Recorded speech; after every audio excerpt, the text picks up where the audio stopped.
Belinda, I'd like to start with you if I could. From what I've been able to tell, very straightforward. Your family operates one of the most sophisticated family offices and corporate sort of philanthropy networks in the Asian region, very mature for this part of the world. How young were you when you first started working with the family business? I think it started very long ago. Let me start. I've been very, very fortunate to have a visionary and trusting father and founder. And we started having family meetings when we were teenagers even.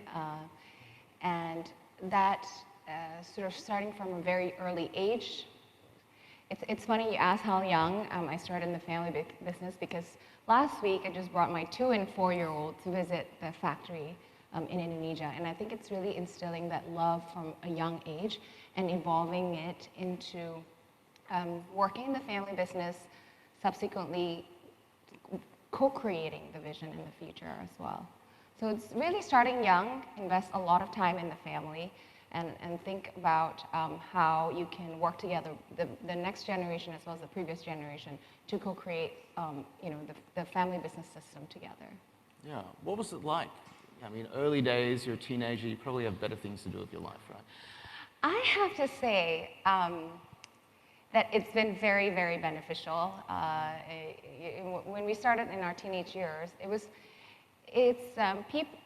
I think people underestimate the amount of time and energy that you need to invest in the family. I think a lot of people think about the business, a lot of people think about the family office, the governance, but actually at the core of it is the family that makes the family business work. I think really investing in the family and making sure that you have check-in points for your family meetings to check the health of the family. Last night, I just had a call with my siblings from 9 to 11 o'clock because my sister is currently in the US. Her husband's a doctor and he's doing a fellowship. And just practicing making decisions together, practicing having tough conversations together. Those are things, there's no magic bullet. You need to put in the time and the energy to make sure that the family is in a good place. I really want to follow up on that because one of the topics that we're covering here is legacies and staying relevant, right? And obviously, palm oil plantations, paper mills are very controversial, yet also very necessary industries. But we have an ESG panel coming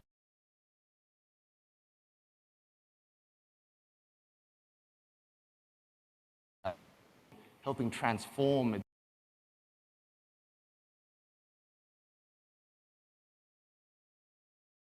to come and continue that work? Or is it much easier just to get some of our friends in private equity come and sort of make it easier and cash you guys out? I think for us, a big part of it comes from the purpose. So when we started work, when my father set up the business, he was thinking about three things, right? 3 C's. Whatever that's good for the community, it has to be good for the country. Only then will it be good for the company.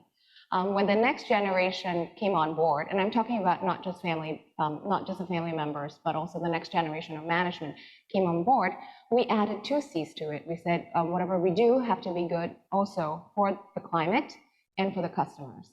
I think that perspective, really taking whatever you inherit, which for me, in my case, it was a platform that's doing a lot of good, right? We have 60,000 people globally. Our industries are very labor intensive in very rural areas. So we are definitely contributing to the local community and the local economies, but also taking that platform and sort of bringing it to the next level. I think it's really important for a family business to evolve and keep up with the times, and also go back to our purpose, which in our case is improving lives by developing resources sustainably. Oh, absolutely. Ping Ping, if I can turn to you, you've spent a lot of time practicing law in this often contentious area. I want to ask the slightly difficult question. How bad can things get if things aren't put in place properly? And what are probably 2 key things that families should really remember to avoid the disasters? Well, I mean, I think that always when we talk about legacy, we talk about risks to legacy, right? And one of the risks is usually conflict, because family disputes take the energy away from building things to kind of resolving emotional issues. And I find it very interesting that if you go through, and you can just Google family business feuds, I'm sure that you have a litany of very, very poor situations that have happened. But when you go through the situations, you find that quite a lot of litigation actually is arising in the inheritance area. And not a surprise, because the wealth owner is not there to answer for himself. So people are like, what? Why did you do this? Why did you appoint my sister to be the executor? And in the will, you say with discretion to postpone sale, you know. So those are the sort of real situations that can happen. And I think that by the time it hits, frankly, the newspapers, I mean, I did not practice in family disputes litigation. I have to say that that was not something that I had the foresight to say this will be an area of practice. But you know, when you deal with human beings, naturally, once you get to the stage where you are already fighting so badly, you have involved litigation lawyers, I think that it's very, very hard to retrieve. Now, I just want to make the point here that I think that in a lot of the talks, right, about building legacies, they always bring family disputes kind of as almost like a stick, right, that, oh, if you don't sort of sort yourself out, then you're going to have this problem. I actually feel maybe we could turn that around a little bit, because I feel that in today's world, we're talking about sustainability, and I'm glad that Belinda was mentioning, she's talking about sustainability of people, how healthy you are, right? Are we equipping you with the right things to help you survive? So I like to turn that around, and with some of the older generation, you know, it's really about appealing to that sense of waste. In today's world, we're talking about circular economy, right? And how you should sort of reuse, repurpose. And I think that the elder generation would understand that if you don't try to work on sort of the holistic kind of environment, as Belinda has said, not just your wealth structures, not just your trust, not just your family office, but total environment planning, then you're really trying to not waste the opportunity that got you here today, not waste that potential, you know, in the family talent. And if you appeal it from that sense, rather than from the negative way, which is, oh, if you don't do something, it will all go bad. I think that if you cast it in a positive sense, I think that you might have receptiveness. And this, I think, is exactly what, you know, I don't want to label people, but I think it's kind of helpful to say Gen Zs and the millennials, you know, when you interact with families, they are culturally very respectful, not to talk about something, because that's in their culture, the sort of practice. But they are very frustrated because they feel we should talk about that. So, you know, you spoke about the C's. I like to say that one missing C in some of these families is collaboration. Instead, they're after another C. Shall I tell you what that is? That is the avoidance of conflict. Family members engage at a very high level. How's the weather? What did you eat? You know, in order not to sort of bring that conflict to the fore. And that's a shame, because if you don't get to know your family members, you're missing the potential to collaborate. So what we do in governance planning is that we try to use family governance organs that are not formal structures. So these will be family meetings, family assemblies, you know, family councils, to try to create that total environment. And I guess that, you know, when you want to build legacy, in the end, you depend on people.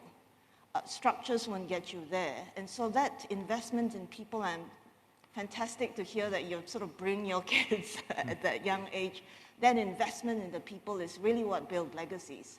That would be what I would suggest. Could be starting point to explore. Yeah, thank you. Actually, to follow on from that note, you know, Thomas, we're seeing a boom in family offices here in Singapore. In many ways, it's the culmination of a lot of the work that you actually did when you were, you know, setting up for instance, the organization to kickstart single-family offices here in Singapore. But a huge number of them are first-generation wealth from Greater China, and their primary motivation might be more visa or passport related. Now, you're now based in Hong Kong, so this is a little sensitive for you. But at the risk of sounding blasphemous, is the family office structure really the right approach for everyone? Or is it a fad that will eventually die down, and with it some of the management fees that these folks are going to get?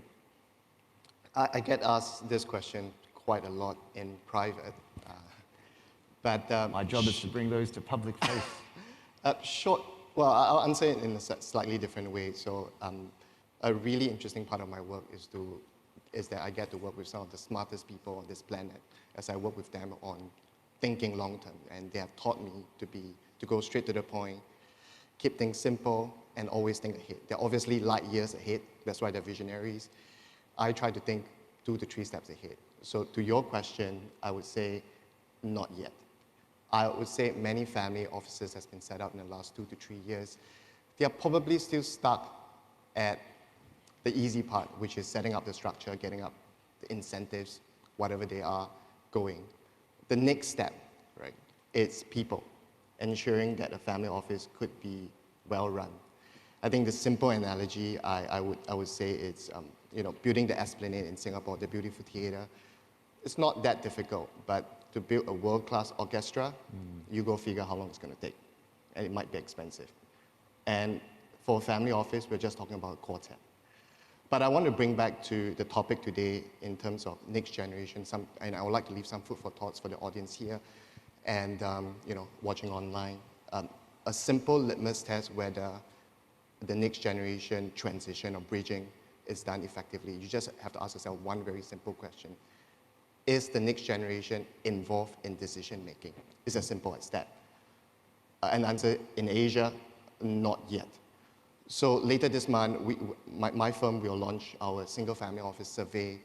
We interview about 120 family offices from 50 countries, 30% are from Asia, managing about 100 billion, half of which is managing less than $500 million, the other is more than $500 million. I'll just give you 2 statistics pertaining to next generation. 53% of single family offices find it hard to involve the next generation in decision making. And if I focus on Asia, 61% of decision making are made by a single family member. So no presence if I tell you that that's typically the older generation. As far as investment committee is concerned, in Europe, 50% of family offices have some sort of a investment committee. In Asia, it's 17%. And if I'm being critical, well-run investment committee, I'll probably give you a haircut of 50%. But what I'm trying to say is to combine the question that you raised earlier and the topic of generation transition, focus on the people, focus on the processes, because that's what makes a well-run family office. And I do want to segue back and pay compliments to Belinda's family. I've worked with families over, for some families, I've worked with them for more than a decade. To get to where Belinda's family is, it's not easy. Globally and in Asia, it's even rarer. But if you listen carefully, it took her the family more than a decade. So my parting words is the sooner the better, because mistakes will be made. Talent has always been a challenge in Singapore. I can tell you even more so. So, like I said, the sooner the better. And why did you abandon us for Hong Kong? We need more people like you here. Belinda, if I could come to you with my sort of last question, because I thought that actually raised a lot of interesting insights. I have met a very, very small number of 4th generation family offices here in Singapore. What I find really interesting is that by the time you get to that level, people watch a show like Succession and they think it's all intrigue. Your biggest challenge is even getting the 4th generation to care enough about the family business to want to be involved, right? It's not that they're all fighting for the money, it's just that they'd rather just be a doctor or a dentist or maybe an artist. Oh God, woe forbid, an artist in Asia. But how hard is it to transfer wealth to the next generation while continuing the work that's done with the foundation when, to your point, the foundation is often the glue that helps keep the entire family together, the conversations. And is that even important to you as a 2nd gen? Or do you not mind if your kids go on and do something totally different, if the family ends up just selling to KKR? I think it goes back to, a lot of speaking as a next generation, I do have a lot of next generation friends. A lot of the detached feeling, or it comes from a sense of helplessness or like a lack of control. And I do encourage, it's really important for the next generation to know and to feel empowered that, even if you start small, you can start somewhere, right? And that's what we did with our foundation. My parents never graduated from high school, so they feel very strongly about getting children access to quality education. And they started with doing schools around their the operations area, and subsequently in the various iterations of the foundation, the next generation came together with the G1s, and we came together to make the foundation more strategic, more systematic. And now the foundation is not just in Indonesia, but globally. Like we're about to enter Brazil. We're in, instead of one school, we're in 2,000 schools in Indonesia and working very closely with the ministry, right? So feeling like understanding that, you know, encouraging the next generation to feel empowered and to know that they can make a difference. I think that's like the big part of it. And the other part is it's really going back to having, I think for a lot of next generation, it can't be motivated by wealth, right? It has to be motivated by something else. Because if it's motivated by wealth, all of us will be doing, something else here. But it's really that internal drive, knowing that what is a family business for, that sense of purpose inside. I think that's what really will engage the next generation, whether through the family office or as a shareholder. And that's what we say also, like we can't expect every next, in my family, not all of us are in the business, so we can't expect every next generation to be a part of the management, but at the minimum, they have to be a responsible shareholder. I do want to come to one audience question here. Do younger generations of principals at family offices have different investment preferences compared to the older? And I always come back to the same example of, I once met a guy who, his family made doors. He wasn't that excited about getting into the door making business. He is now still in the door making business despite having gone to Stanford. But, did you want to do something else other than work in palm oil downstream and what you're doing today? I think my parents brainwashed me from too young an age. I mean, it's really difficult to imagine doing something else, but I think it's really, when the family business system, I mean, we acknowledge the family business system, it's very complex and diverse, right? So it allows for, if you want to be a teacher, you can still do it with the foundation. If you want to be an entrepreneur, we still allow for it. If you want to be an asset manager, you can do it in the family office. Like understanding that there are various ways for you to contribute. Even if you want to be a writer, you can work on the family business story, right? There's so Even many if ways. you want to be a journalist, God forbid. Yeah. Exactly. So I think understanding that diversity and allowing for that diversity is really important.